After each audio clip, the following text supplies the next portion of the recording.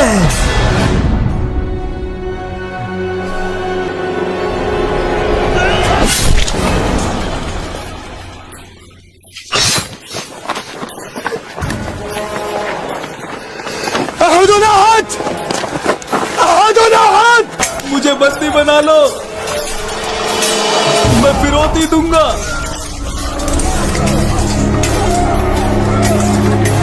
मुझे बंदी बना लो। मुब्तला उमैया इब्न खलफ, मैं तुझे जिंदा नहीं छोड़ूंगा। मुझे बंदी बना लो। मैं तुझे जिंदा नहीं छोड़ूंगा।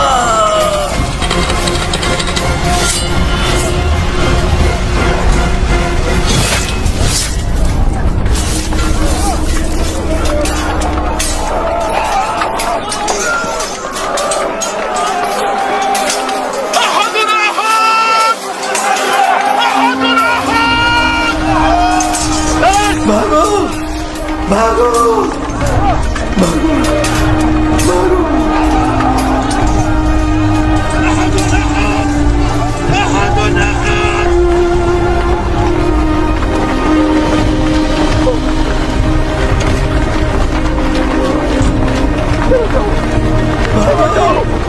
भागो। भागो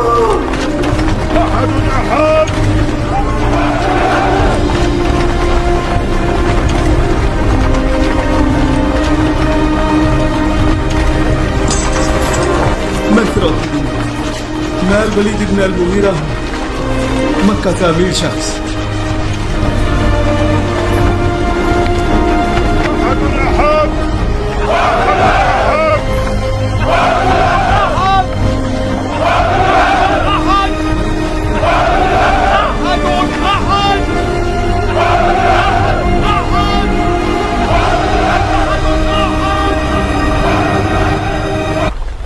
चलो जल्दी करो। रसूल अल्लाह ने अर्ज किया है कि कैदियों की अच्छे से देखभाल हो।